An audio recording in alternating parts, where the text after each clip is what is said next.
এই ব্যক্তিজনক মন কৰক। ব্যক্তিজনৰ এখন আলোকচিত্ৰই সমগ্ৰ বিশ্বই দেখা পাইছে। এই ব্যক্তিজন কোন জানেনে? এই ব্যক্তিজন হৈছে আফগানিস্তানৰ নতুন গৃহমন্ত্ৰী। এই পৰ্যন্ত তেওঁৰ এইখনেই আলোকচিত্ৰ বিচাৰি পোৱা গৈছে। আমেৰিকা যুক্তৰাষ্ট্ৰই এইজন ব্যক্তিৰ এইখন স্কেচ প্ৰস্তুত কৰিছে। এওঁৰ নাম চিৰাজউদ্দিন হাক্কানী। চিৰাজউদ্দিন হাক্কানীক কেৱল আফগানিস্তানৰ গৃহমন্ত্ৰী বুলি কোনে ভুল কোৱা। আফগানিস্তানৰ নতুন গৃহমন্ত্ৰী বুলি পৰিচয় দিলে তেওঁ পৰিচয় আধৰুৱা। সেয়েহে আহক আমি সকলোৱে জানি লওঁ চিৰাজউদ্দিন হাক্কানীৰ জন্ম কোন। এওঁৰ পৰিচয় জনাৰ পিছত বুজিব আফগানিস্তানৰ তালিবানে চৰকাৰ গঠন কৰাৰ পিছত সমগ্ৰ বিশ্ব কিয় সচকিত হ'ল।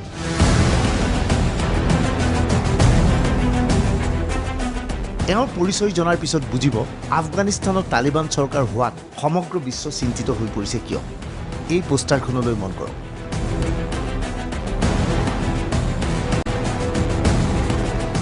আমেৰিকাৰ তদন্তকাৰী সংস্থা FBI পোষ্টাৰে। এই পোষ্টাৰত FBI কৈছে হাক্কানী মষ্ট ৱান্টেড অপৰাধী। হাক্কানী ক'ত আছে বা তেওঁৰ বিষয়ে কিবা তথ্য আমেৰিকাক জনালে নগদ $5 মিলিয়ন পুৰস্কাৰ দিয়াৰ কথা ঘোষণা কৰিছিল FBI।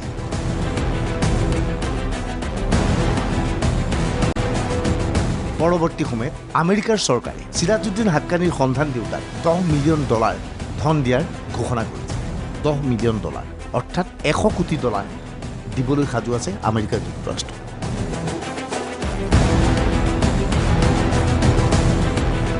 এতিয়া নিশ্চয় বুজিছে আফগানিস্তানৰ গৃহমন্ত্ৰীৰ প্ৰকৃত পৰিচয়। চিৰাজউদ্দিন হাক্কানীৰ লক্ষ্য আফগানিস্তান চৰকাৰৰ প্ৰতিনিধি, বিদেশী ৰাষ্ট্ৰদূত ইত্যাদি। পূৰ্বৰ হামিদ কাৰজাইৰ চৰকাৰৰ দিনত কেইবাটাও কুটাঘাতমূলক কাৰ্য সংঘটিত কৰিছিল হাক্কানী।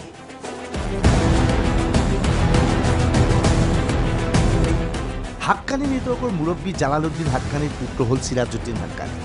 জালালুদ্দিনৰ মৃত্যুৰ পিছত হাক্কানী নেটৱৰ্কৰ দায়িত্ব লয় চিৰাজউদ্দিনে। तालिबान ने जो अभी ये केयर टेकर गवर्नमेंट अनाउंस की है, ये एक तरीके से काफ़ी शर्म की बात है विश्व समुदाय के लिए, यूनाइटेड नेशन सिक्योरिटी काउंसिल के लिए, यूनाइटेड स्टेट्स के लिए, और कोई भी ऐसी गवर्नमेंट या कोई भी ऐसी कंट्री जो ये विश्वास कर रहा था या करना चाह रहा था कि तालिबान 2.0 जो है वो अलग है तालिबान 2.1 से। उनकी मीडिया मैनेजमेंट इम्प्रूव हो गया होगा, वो बात अलग है, डिप्लोमेसी इंप्रूव हो गई होगी, बात अलग है। लेकिन अगर prime minister UN designated terrorist है, अगर जो उनका इंटीरियर मिनिस्टर है जिसे हम होम मिनिस्टर कहते हैं, अगर वो ना सिर्फ UN डेजिग्नेटेड टेररिस्ट है, उसके सिर पे बाउंटी है $5 मिलियन की, तो उस हालत में क्या ये गवर्नमेंट चलाएंगे और क्या वो गवर्नमेंट बनेगी? और जाहिर है कि इनोसेंट लोगों को परेशानी तो होगी। इस गवर्नमेंट में एक भी लेडी नहीं है, तो कैसे उम्मीद की जा सकती है कि औरतों को उनका हक मिलेगा? और जो अगर थोड़ी बहुत रही गई सही कसर थी, ये लोग कह रहे थे कि जी हम इंक्लूसिव गवर्नमेंट बनाएंगे, इसमें इंक्लूसिवनेस का तो कोई नज़र ही नहीं आ रहा है कहीं पे नामो निशान। सो इस चीज़ के मद्देनज़र मैं तो यही कहना चाहूँगा कि वर्ल्ड में किसी भी गवर्नमेंट को इस तालिबान की जो गवर्नमेंट है इसको रिकगनाइज नहीं करना चाहिए। ইতিমধ্যে 24 ঘণ্টা অনুষ্ঠানত আমি হাক্কানী নেটৱৰ্কৰ বিষয়ে বিতং তথ্য উল্লেখ কৰিছোঁ। আফগানিস্তান আৰু পাকিস্তানৰ হাক্কানী নেটৱৰ্কৰ ব্যাপক তৎপৰতা। কাৰোবাক কোনোবাই হত্যা কৰিব বিচাৰিছে, কোনোবাই ক'ৰবাত বোমা বিস্ফোৰণ ঘটাব বিচাৰিছে, লগে লগে হাক্কানী নেটৱৰ্কৰ সৈতে যোগাযোগ কৰিলে।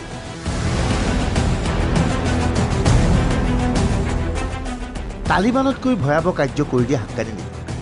আচলতে এটা সময়ত হাক্কানী নেটৱৰ্ক আমেৰিকা যুক্তৰাষ্ট্ৰৰ অতি ঘনিষ্ঠ আছিল।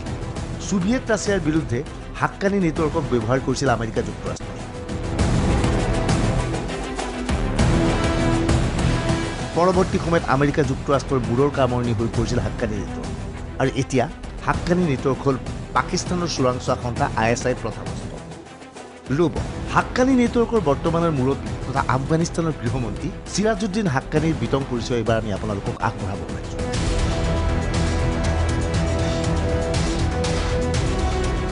আফগানিস্তানত আত্মঘাতী বাহিনীৰ অভিযান আৰম্ভ কৰিছিল চিৰাজউদ্দিন হাক্কানী। কাবুলস্থিত ভাৰতীয় দূতাবাসত হাক্কানীৰ নেতৃত্বত আত্মঘাতী বাহিনীৰ অভিযান। এই অভিযানত 58জন লোকৰ মৃত্যু।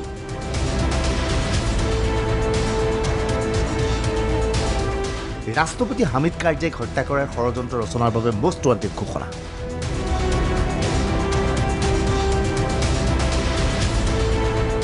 মাত্ৰ কেইটামান দিনৰ আগলৈকে আফগানিস্তানৰ মষ্ট ৱান্টেড অপৰাধী আছিল চিৰাজুদ্দিন হাক্কানী।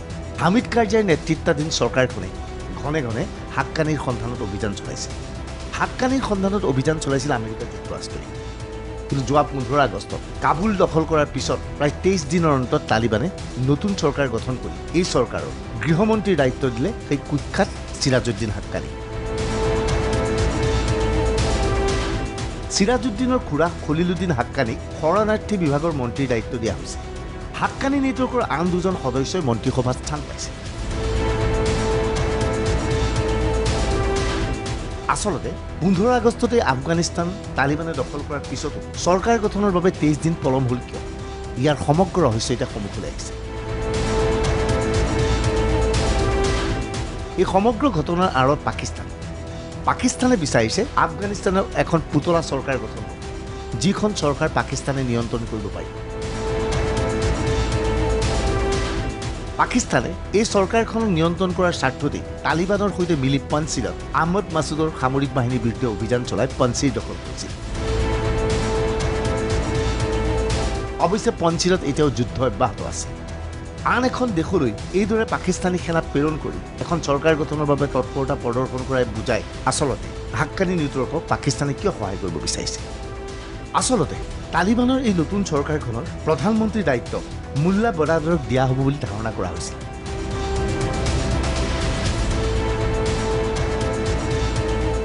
কিন্তু মুল্লা বৰাদৰৰ সৈতে পাকিস্তানৰ সংঘাত আছে।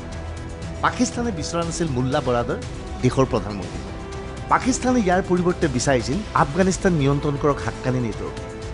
আফগানিস্তান যদি হাক্কানী নেটৱৰ্কে নিয়ন্ত্ৰণ কৰিব পাৰে তেনেহ'লে পাকিস্তানৰ নিৰ্দেশত কুটাঘাতমূলক কাৰ্য সংগঠিত কৰি থাকিব পাৰিব এইখন দেশত।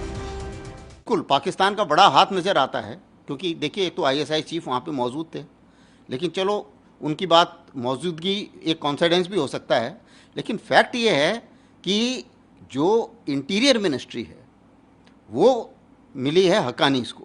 हक्कानी का आईएसआई के साथ नेटवर्क है, तो जाहिर है कि जो इंटरनल अफेयर्स हैं अफ़गानिस्तान की, जो कि इस समय सबसे ज़्यादा इम्पॉर्टेंट है, उसमें पाकिस्तान का पूरा हाथ रहेगा और उनका पूरा कंट्रोल रहेगा, पहली बात। दूसरी बात ये सबको मालूम है कि पाकिस्तान ने तालिबान की मदद की पावर में आने के लिए, और पावर में वो फोर्सफुली आए हैं। चाहे वो कोई भी ड्रामा करते रहें और कोई भी डिप्लोमेटिक स्टेटमेंट्स देते रहें, वो बात अलग है। लेकिन अगर थोड़ी बहुत रही सही कसर थी, लोग ये कह रहे थे नहीं जी प्रूफ नहीं है, अभी पंजशीर में अगर उनके कॉम्बैट रिसोर्सेज इस्तेमाल हुए हैं तो साफ जाहिर है कि पाकिस्तान ने ना सिर्फ ये सब किया गड़बड़ वहाँ पर, बल्कि इनोसेंट लोगों को मारने में भी उसका हाथ है। और इन सब चीज़ के मद्देनज़र रखते हुए पाकिस्तान के भी ब्लैक लिस्ट में डालना चाहिए, उनके ऊपर सैंक्शन लगनी चाहिए, क्योंकि कैसे हो सकता है कि वो इतना टेररिस्ट्स को मदद भी करें और टेररिस्ट जो इतना टेररिज्म के एक्शंस करें। और आज की डेट में अफ़गानिस्तान पाकिस्तान का जो एरिया है, एफपैक रीजन जो हम बोलते हैं, वर्ल्ड में सबसे बड़ा टेररिस्ट का जमावड़ा बन गया है। तो इन सब चीज़ों को नज़र करते हुए मेरे विचार से उनको सैंक्शन किया जाना चाहिए। तालिबान की ये जो गवर्नमेंट है इसको कोई भी रिकॉग्नाइज़ नहीं करना चाहिए। और जाहिर है कि अगर वहाँ पर लोग सड़कों पे उतरे हैं और वो ये कह रहे हैं कि नहीं ये पाकिस्तान यहाँ से जाओ और पाकिस्तान ने ये क्या कर दिया, तो इसमें कुछ ना कुछ तो सच्चाई होगी। तो लोग तो हैं नहीं उनके साथ। এইবাৰ আফগানিস্তানৰ নতুন প্ৰধানমন্ত্ৰীগৰাকীক মন কৰক। এয়া দেশৰ নতুন প্ৰধানমন্ত্ৰী।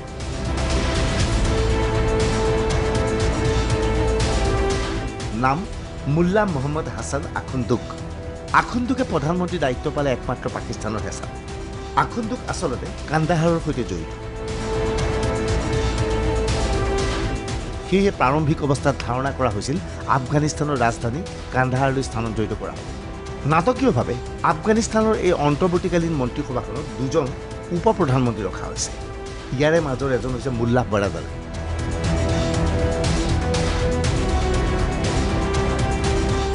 অৰ্থাৎ যি মুল্লা বৰাদৰে প্ৰধানমন্ত্ৰীৰ দায়িত্ব পাব লাগিছিল, সেই মুল্লা বৰাদৰক পাকিস্তানৰ হেঁচাত গুৰুত্বপূৰ্ণ দায়িত্ব দিয়াৰ পৰিৱৰ্তে উপ প্ৰধানমন্ত্ৰীৰ দায়িত্ব দিয়া।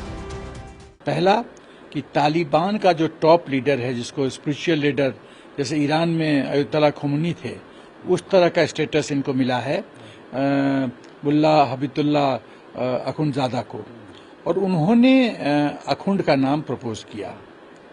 दूसरी जो इम्पोर्टेंट बिंदु है कि ISI चीफ जनरल फैजी वो काबुल में थे जब ये सब बातचीत चल रही थी, तो पाकिस्तान ने भी मास्टर स्ट्रोक खेला है। तीसरी बात है कि जो तीन जो महत्वपूर्ण ग्रुप थे, ये मुल्ला बरादर का ग्रुप, ये हकानी नेटवर्क का ग्रुप और कांधार फैक्शन, ये तीनों ग्रुप में विवाद चल रहा था, आपस में खींचातानी हो रही थी। सच तो ये है कि बरादर के ग्रुप में और हकानी नेटवर्क के ग्रुप में लड़ाई भी हुई, जिसमें बरादर घायल हुए और वो पाकिस्तान में अभी मेडिकल ट्रीटमेंट ले रहे हैं। लेकिन जो फ्रंट रनर थे वो थे बरादर को लोग देखते हैं कि पाकिस्तान भी देखता है कि वो मिलिट्री लीडर है और एक बहुत ही सफल पॉलिटिकल लीडर भी है। तो पाकिस्तान नहीं चाहता था कि एक ऐसा व्यक्ति प्रधानमंत्री बने जो उसकी न सुने। पाकिस्तान ने तो उसको बरादर को 2008 में 8 साल के लिए, 2010 में 8 साल के लिए जेल में रखा था। तो इसका मतलब है कि पाकिस्तान ने चाल चला है कि उसको लाइट वेट एक पपेट प्राइम मिनिस्टर चाहिए, और इसलिए उसने अखुंडजादा को कन्विंस किया होगा कि आप इसका नाम प्रपोज कीजिए, और यही सौदेबाजी हुई होगी। तालिबाনৰ শিক্ষামন্ত্ৰীৰ ঘোষণাই চাঞ্চল্যৰ সৃষ্টি কৰিছে। শিক্ষামন্ত্ৰীৰ মতে উচ্চ শিক্ষাৰ প্ৰয়োজন নাই।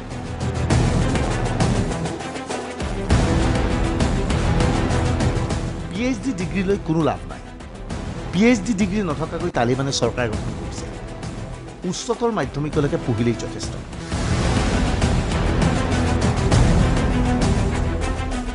ইয়াৰ পৰাই বুজিছে তালিবান চৰকাৰৰ চিন্তা চৰ্চা বা চিন্তা শক্তি কেনেকুৱা। ইতিমধ্যে নাৰীৰ শিক্ষাৰ ক্ষেত্ৰত নতুন নিয়ম বলবৎ কৰিছে তালিবানে, ফলত অস্বস্তিত পৰিছে মহিলাসকল। এনে অৱস্থাত দেখা গৈছিল মঙলবাৰৰ দিনটোত কাবুলৰ ৰাজপথলৈ ওলাই আহিছিল একাংশ মহিলা। এই মহিলাসকলে আফগানিস্তানৰ চৰকাৰ গঠনত পাকিস্তানে গ্ৰহণ কৰা ভূমিকাৰ প্ৰতিবাদ কৰিছিল।